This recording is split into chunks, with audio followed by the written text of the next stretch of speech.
मैं आज आईडीए का को बधाई भी देता हूं और शुभकामनाएं भी देता हूं। आज जिस तरीके से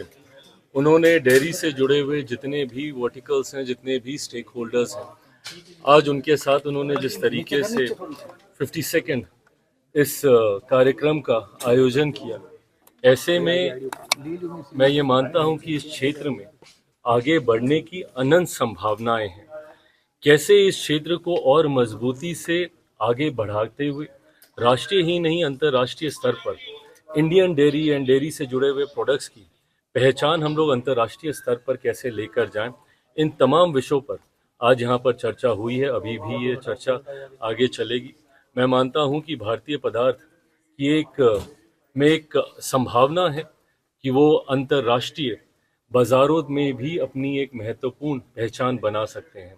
ऐसे में सरकार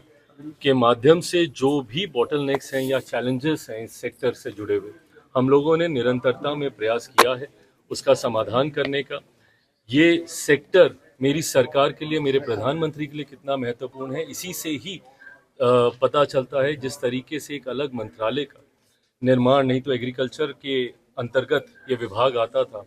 एनिमल हस्बेंड्री, फिशरी, डेयरी को जिस तरीके से एक अलग पहचान देने का काम किया है, ऐसे में ये एक ऐसा क्षेत्र है जो गांव और शहर की दूरी को कम करता है। जो ग्रामीण क्षेत्रों में रहने वाले हमारे किसान हैं, जो कि संभवतः दूध उद्योग से जुड़े हुए हैं,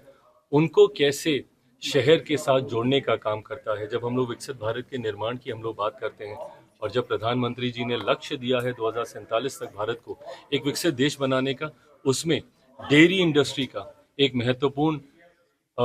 महत्वपूर्ण रोल भूमिका होने जा रही है और इस क्षेत्र में अभी हम लोग बहुत आगे बढ़ सकते हैं। ऐसे में जितनी भी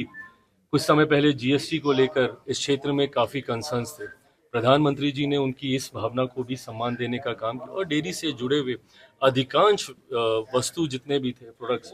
उसको 5 या 0% पर लाने का काम किया। आगे भी इस क्षेत्र को बल देने के लिए सरकार को जो कदम उठाने होंगे, रिफॉर्म एक्सप्रेस प्रधानमंत्री जी अक्सर चर्चा करते हैं, उन तमाम रिफॉर्म्स के साथ इस इंडस्ट्री को और ज़्यादा